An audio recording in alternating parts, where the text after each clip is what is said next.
बिहार विधानसभा चुनाव 2025 से पहले पूर्व मुख्यमंत्री नीतीश कुमार की सरकार ने कई बड़े लोकल लुभान घोषणाएं की हैं। इनमें गरीब परिवारों को मुफ्त या सस्ती बिजली, महिलाओं को रोजगार और स्वरोजगार के लिए आर्थिक सहायता, युवाओं के लिए योजनाएं और सामाजिक कल्याण से जुड़े कई फैसले शामिल थे। सरकार का दावा था कि इन योजनाओं से आम लोगों को राहत मिलेगी और रोजगार बढ़ेगा, लेकिन अब इन फैसलों का असर राज्य की आर्थिक स्थिति पर साफ दिखाई देने लगा है। जी हां, आपको बता दें कि वित्तीय वर्ष 2026-27 के लिए बिहार सरकार ने 3 लाख करोड़ रुपए का बजट पेश किया था। इसी के साथ सरकार ने 72 करोड़ 901 हजार रुपए से अधिक का नया कर्ज लेने का फैसला किया है। इससे राज्य पर कर्ज का बोझ लगातार बढ़ता जा रहा है।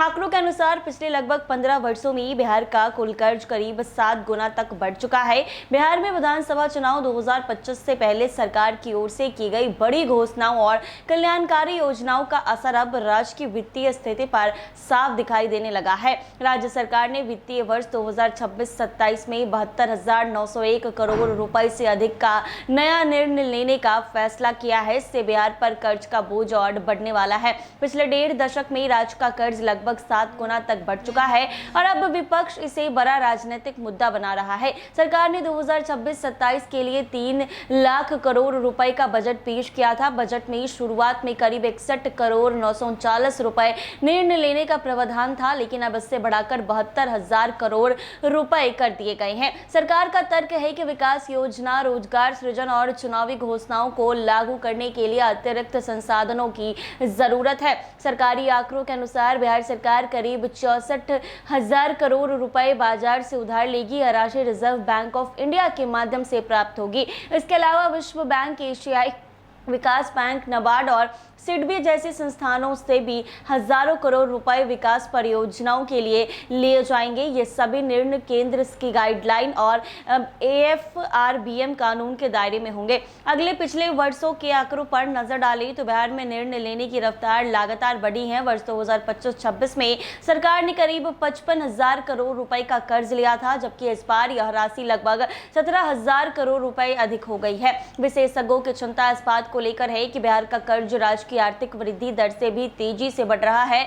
आंकड़ों के मुताबिक 2020-21 में बिहार की GSDP में 4% वृद्धि हुई है, जबकि निर्णय में 17% की बढ़ोतरी दर्ज की गई है। 2021-22 में GSDP 9% बढ़ी है, लेकिन निर्णय 13% बढ़ गया है। इसी तरह 2022-23 में GSDP 11% और निर्णय 13% बढ़ा है। वर्ष 2023-24 में भी निर्णय वृद्धि दर 13% रही है, जबकि GSDP 13% बढ़ी है। यानी राज्य की आय बढ़ने के साथ साथ उधारी का बोझ भी लगभग उसी गति से बढ़ता जा रहा। बिहार सरकार को अब केवल विकास योजनाओं के लिए ही नहीं, बल्कि पुराने निर्णय और ब्याज चुकाने के लिए भी भारी रकम खर्च करनी पड़ रही है। वित्तीय वर्ष 2026-27 में सरकार को करीब 25,363 करोड़ रुपए निर्णय, भुगतान और ब्याज मद में खर्च करने होंगे। राज्य के बजट का बड़ा हिस्सा अब वेतन, पेंशन, ब्याज भुगतान और पुराने निर्णय की अदायगी में जा रही है। इससे नई परियोजनाओं के लिए संसाधन जुटाना सरकार के लिए बड़ी चुनौती बनती जा रही है। चुनाव से पहले सरकार की ओर से कई बड़ी लोक लुभान योजनाओं की घोषणा की गई है। महिलाओं को रोजगार से जोड़ने के लिए 2 लाख रुपए तक लोन देने की योजना बनाई गई थी। पहली किस्त में 1 करोड़ 80 लाख से अधिक महिलाओं को 10-10 हजार रुपए दिए जा चुके हैं। अब दूसरी किस्त भी चयनित महिलाओं को दी जाएगी, जिस पर हजारों करोड़ रुपए खर्च होने का अनुमान है। इसके अलावा 125 यूनिट मुफ्त बिजली योजना पर सरकार को हर साल 20,000 करोड़ रुपए से अधिक खर्च करना पड़ सकता है। सामाजिक सुरक्षा, पेंशन में बढ़ोतरी से भी सरकार खजाने पर अतिरिक्त बोझ बढ़ेगा। सरकार ने 1 करोड़ रोजगार और नौकरी सृजन का लक्ष्य भी रखा है। इसके लिए लाई गई औद्योगिक प्रोत्साहन नीति में निवेश आकर्षित करने के लिए सब्सिडी और प्रोत्साहन राशि देनी होगी, जिससे आने वाले वर्ष में वित्तीय दबाव और बढ़ सकता है। विपक्ष का आरोप है कि सरकार चुनावी लाभ के लिए मुफ्त योजनाओं का सहारा ले रही है और इसका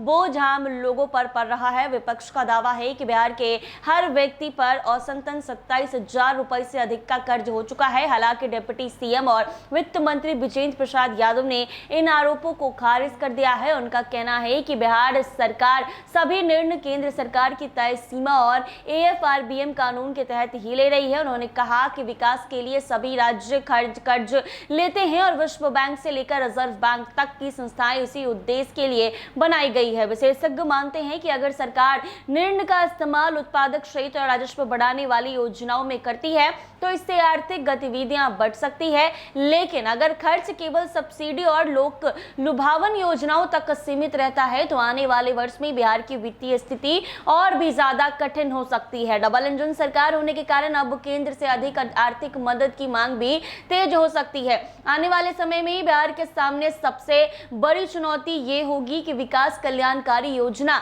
और वित्तीय अनुशासन के बीच संतुलन कैसे बनाया जाए। ऐसे ही तमाम अपडेट्स के लिए बने रहे NBC 24 के साथ।